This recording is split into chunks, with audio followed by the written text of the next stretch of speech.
Hi, everyone. Welcome to First and North. My name is Lou Canellis from Fox 32 in Chicago. Joining me this week on First and North, let's bring up the crew.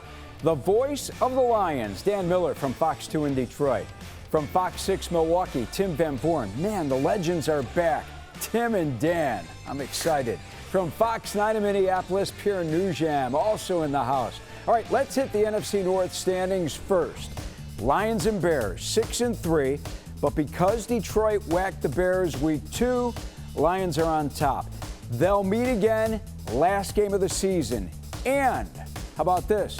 If the playoffs started this week, Lions would host the Bears in the wild card round. Bears came back to win again on Sunday. When will the Caleb Williams magic run out? Packers have lost 2 straight NFC home games after looking out of sorts to the Eagles last night on Monday Night Football. Vikings won at Detroit, then lose at home to Baltimore Sunday. Which is the real Vikings team? All right, let's bring back the crew. Tim Van Voorn, I know you had a busy night at Lambeau Field. I appreciate you on the show today after all your hard work last night. All kinds of rumors swirling about Matt LaFleur's job, but I want to ask first, what has happened to the Packers offense? 20 points in 2 weeks against Carolina and Philadelphia at home. And why has Jordan Love played so poorly? Boy, you got a lot of legit questions there, Lou. It is a mess right now for this Packers offense. It's really dragging down the football team. You, as a defense, you give up 10 points against the Philadelphia Eagles. You're feeling very good about that, and you don't win the football game. There are 3 losses this season now for the Packers. The Eagles, the Browns, and the Panthers. They've scored a combined 30 points in those 3 games.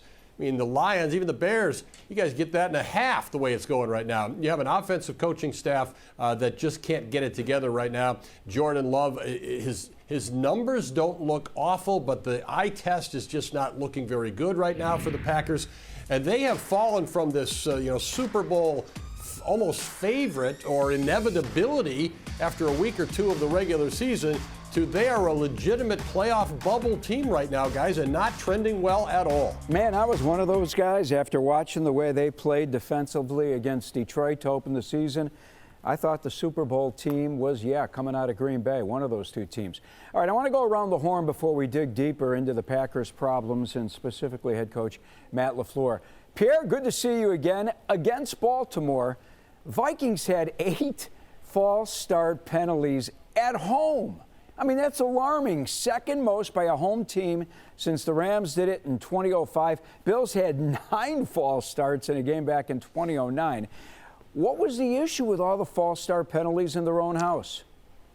Well, it's a combination of things, Lou. It's a combination of you have a young quarterback that perhaps doesn't understand the cadence, but you also have a lot of guys on offense going into these plays. And we were talking with our Vikings analyst, Pete Bursich, former Viking linebacker, and he told me, he said, what's the first thing everybody should know when they trot onto the field outside of the play? The snap count. That's what everybody should absolutely understand and know. And if you're playing wide receiver as well, you're only looking at the ball. You can't hear your quarterback from that side of the field, so you're obviously looking at the ball. But the number of pre-snap penalties was absolutely inexcusable. We heard it from Kevin O'Connell after the game. Offensive coordinator Wes Phillips spoke about it earlier today. He said he called it a flat-out embarrassment, and it's something that was just, in his words, losing football. You can't make these kind of mistakes in games like this and expect to win the game. They were also a -3 in the turnover differential, but I mean, the penalties really have been a bugaboo for this team all season long. It continuously pops up on a weekly basis. We are now 10 going into 11 weeks of this season, and this continues to be a problem for this football team. That's an indictment on this coaching staff right now. I understand the cadence issues with a rookie quarterback. I mean, for the most part, he's a rookie quarterback because he sat out last season. Chicago, the Bears went through the same thing with Caleb Williams at the beginning of the year, but they've cleaned up those false start penalties. Dan Campbell called the offensive play Sunday in D.C. Dan Miller, before I get your thoughts on that, I want you to listen to what Campbell had to say about the decision. Look, don't forget, Ben, I called those games. I called whatever that was, 8 or 9 games. I don't remember what it was in 21. While he helped me, but he watched, he learned. You know, he saw how I ran it, how I wanted to run it, what I was looking for, and then it evolved. You know, he evolved it from there. He took it, he knew exactly what I wanted, and, you know, by the middle of 22, I didn't have to say a word. I mean, he was, and so that's kind of where John is right now. That's all. You know, it's good, and you know, sometimes that's the best way to really know what somebody's looking for is just going through that.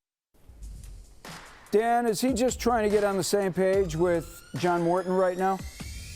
I think there's some of that, but I think this is also a really difficult situation for him. He doesn't want this thing to land like an anvil on top of John Morton's head, but it's tough for it not to. So his point there was, look, before Ben Johnson took over, he had a chance to watch me call the plays because Dan Campbell took it over in 2021 from Anthony Lynn.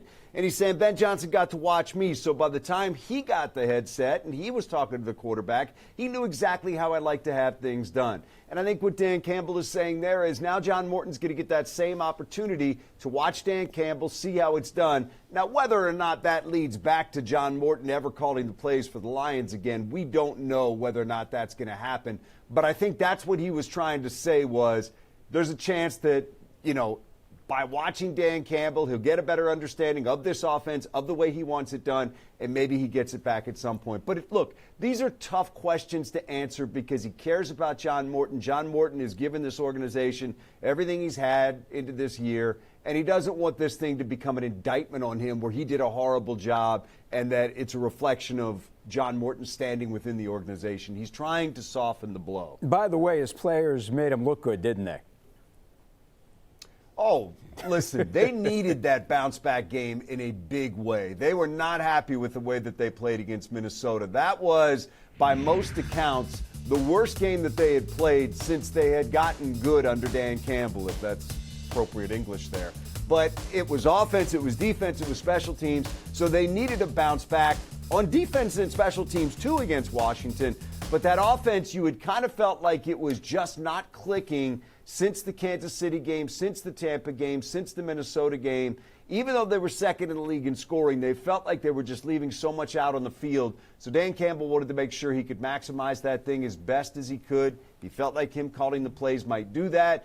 And lo and behold, in that first game against Washington, it did. But let's throw a disclaimer in there.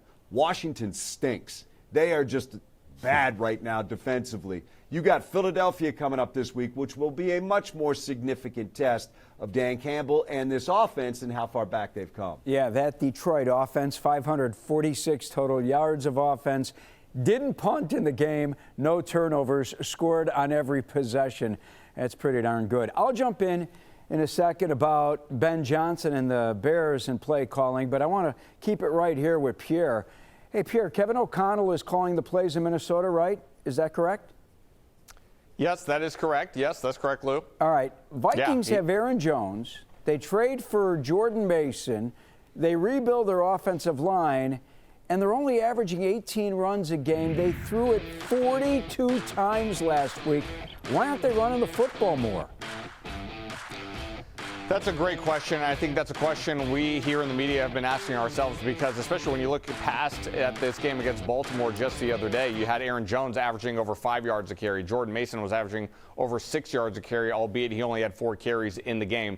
But it leaves us scratching our heads a little bit as to why they don't lean on a run game a little bit more, especially when you have a young quarterback. And it's not a matter of they can't run the football. Earlier in the season, they were struggling running the football with just Jordan Mason. But with Aaron Jones back in the lineup, this team has been better over the last couple of weeks running the football. And they had success running the football against Baltimore. And there was a situation, a 3rd and 1, in the middle of the game, I believe it was early in the third quarter, 3rd and 1 from out past midfield, where they decided to take a shot deep to Justin Jefferson. And I don't blame Kevin O'Connell for wanting to take a shot when you have arguably the best wide receiver in football in a one-on-one matchup. I understand that you want to take a shot there, but you had been running the ball successfully for the majority of the game. You only need a yard. Now, after the game, he would admit that he thought it was 4-down territory, and if the pass fell incomplete, they were still going to turn around and run another play on 4th down. They had planned to go for it.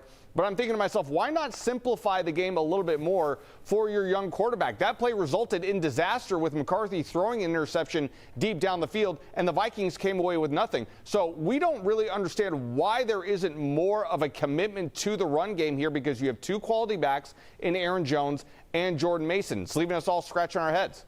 Yeah, it doesn't make any sense. Tim, let me bring you back. Give me a minute on this, because Josh Jacobs, after the game last night, said that the Eagles knew the inside zone play on that critical 4th and 1 at the end of the game.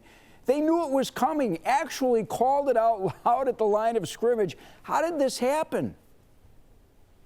Yeah, a live mic picked it up. You could hear it on the broadcast. I was standing there with Josh as he explained it to us. He said that alters you as a runner then. You know they have the play. So now are you going to still run that play if you know they're going to defend it? Or are you going to try to adjust off that? Are you going to hope that maybe something else opens the other way? He said it really plays on your mind as a running back, particularly with the stakes that were involved with that play at that point in the game. So it's very concerning. There's talk about, Matt LaFleur giving up the play calling. He's another head coach who calls the plays. But unless some other voice is going to say, hey, guys, let's get lined up correctly. Hey, guys, let's block someone on the middle of the offensive line. It's not going to make any difference, in my opinion, who's calling the plays. Right now, it's execution for the Packers. And if the other team knows your plays, obviously there's a predictability error there as well. All right, let me get into Ben Johnson now, because I questioned some of Ben Johnson's play calling on Sunday. He admitted yesterday that there are a number of calls that he probably wants back from that game. Johnson's been critical of his play calling a few times this season. Against the Giants specifically, he didn't like what his third down plan was. Makes sense. Bears were 3 for 11 on third down. And I thought Johnson would have run the football more than he did, especially in the first half. New York had the second worst run defense in football. Bears had just run for 283 against Cincinnati. The rookie Kyle Monangai ran for 176 yards in that game. DeAndre Swift was back after missing that Bengals game. And what do the Bears do? They throw the football 18 times in the first half, and they ran it just 12 times. And Colston Loveland was the NFC Offensive Player of the Week last week, put up career highs in Cincinnati, had the game-winning touchdown. Against the Giants, Bears didn't throw to the tight end till the third quarter. Yeah, and Ben Johnson was bailed out by Caleb Williams. Williams continues to be one of the more clutch players in the NFL, tied for the most fourth-quarter comebacks since last season and the most game-winning drives since he did it against the Packers in Week 18 last year as well. The guy shines in the fourth. Ben Johnson said last week, don't let this Bears team hang around in the fourth quarter or else. Hell yeah! Man, I tell you what, I feel like I'm on repeat each and every week right now. I mean, I got nothing new to say to you guys. Did you even waver for a second? You knew exactly we had them right where we wanted them. Gosh, man. Goodness gracious. Hell of a job. Took all 60 minutes. This next guy, man, he's got ice in his veins now. And if you don't believe it now, you just wait, man. The best is yet to come, 18. Here we go. Yeah, I've been calling for the Bears to win a game because of Caleb Williams, and the guys come through the last two Sundays at Cincinnati and then against the Giants. All right, we need to take a time out here. Great first segment. Coming up, is Matt LaFleur on the hot seat? We will get into it with Tim. We'll hear from the coach as well, and we'll go around the division to get injury updates next right here on First and North. The Bears on the road for an NFC North showdown. Bears, Vikings, Sunday at noon on Fox 32 Chicago. All right, welcome back to First and North. Lou Canellis at our Fox 32 studios in Chicago. Dan Miller is at Fox in Detroit. There's Tim Van Vooren, Fox Milwaukee. Pierre Nugent, Fox Minneapolis. NFC North up for grabs right now. Lions and Packers. They switched spots at the top. Bears haven't been ahead of Green Bay this late in the season in 7 years. And how about this? If the playoffs started this week, I said this at the top of the show. The Lions would host the Bears in the wild card round. Green Bay would play in Seattle, and the Tampa Bay Buccaneers would host the Rams in Tampa. Tim, let me start with you. Packers have battled injuries on the offensive line all season long, but they were finally at full strength heading into Monday's game, and then Elgton Jenkins suffers a fractured lower leg. Has this guy played his last game in Green Bay? I think there's a distinct possibility that that is true. Elton Jenkins has been a real soldier for the Packers the last several seasons. The transition to center this year, he had previously been a guard, has not gone that well. He's coming up on his contract will be expiring in a position where the Packers can get some money back on that. The line hasn't played well. The center play has not been very strong, and then he goes down with an injury. So that doesn't portend well for another extended Elton Jenkins time here in Green Bay. All right, Pierre, Vikings, Jonathan Grenard left that Ravens game with a bad shoulder, didn't come back. For all the Chicago fans, for all those Bears fans watching right now, they'd like to hear you say he won't be playing against the Bears. Will he?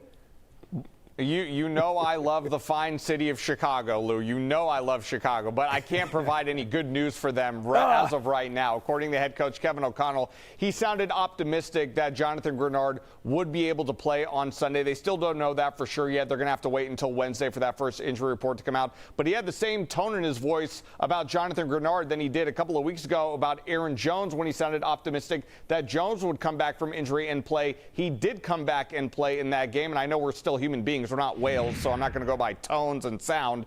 But he does sound optimistic that Jonathan Grenard will come back and play on Sunday. All right. Lions offensive line, Dan, was terrific, man, against the Commanders, but suffered more injuries. What's the latest on Penei Sewell, Graham Glasgow, also Terry and Arnold? I know he's not on the offensive line. He's a defensive back, but anyone else banged up? Give us the update on the injury situation for the Lions. Yeah, start with TA. He's in concussion protocol, so we just don't know what the situation with him is going to be and how quickly he can get cleared and whether or not he's going to be back this week for a game in Philadelphia. Kirby Joseph, another one, missed the game. He's been out with a knee injury. Don't know if he's going to return to practice this week and if he might be ready for Philadelphia.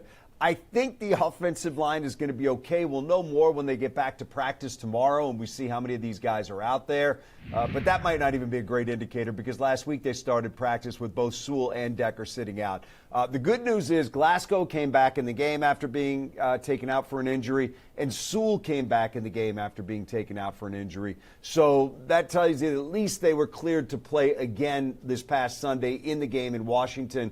The two guards made it through. Awosika, who was in there for Christian Mahogany, and then also Tate Ratledge. So hopefully Taylor Decker, who's been an ongoing question, will be okay. So, Lou, it's a long way of saying on the offensive line, I think they're good, but each week this year we've had to kind of wait and see because they have had some issues there. Well, they'll need Sewell and Glasgow against Philadelphia, that's for sure, Sunday night. Bears played without linebacker T.J. Edwards, big loss. He wasn't at full strength against the Bengals either. Kyler Gordon's eligible to return to Week 12 at home against the Steelers. We hope to learn more tomorrow at practice when the injury report comes out, so nothing for sure yet. But soft tissue injuries really have been a problem for Gordon this year and last year. Thankfully, C.J. Gardner-Johnson, a guy who, couldn't stick with a team. Bears are his fourth team since March. He's really fit in nicely. Jalen Johnson still out, but posting videos of his rehab, and who knows, maybe comes back in December in time when the Bears and Packers play twice in 3 weeks. Dominique Robinson could return this week. He would help on the defensive line, give that D-line some depth. They still need to put more pressure on the quarterback, but Austin Booker's done a nice job in his return. We'll find out, as I said, more tomorrow when the first injury report comes out. All right, Tim, I saved the best for last. Rumors swirling around Green Bay after last night's loss, and after the game, Matt LaFleur was asked this. I understand you guys are 5-3-1, still have a playoff spot right now, and you're going to say you're always coaching for your job, but you don't have a long-term extension. With the way things have gone this season, do you think you're coaching for your job? I'm not. I'll leave that for everybody else to decide. I'll just focus on the day-to-day and trying to do. I feel like you're always coaching for everything in this league. You know, that's just my mindset. It's always been that way. You know, you can't ever exhale. You got to always be pushing, and that's just my mindset. So. And that will be my mindset until they tell me not to coach anymore. All right, Tim, take it from here. Ed Policy takes over as president of the Packers back in July, refuses to give LaFleur a contract extension before or during this season, but will decide LaFleur's future with the Packers before next season, the last in his contract. Policy himself said that he does not want He wants to avoid a lame duck situation with his head coach. This team made the big trade for Micah Parsons. LaFleur's been given everything he needs to win. Is this guy coaching for his job these last 8 games?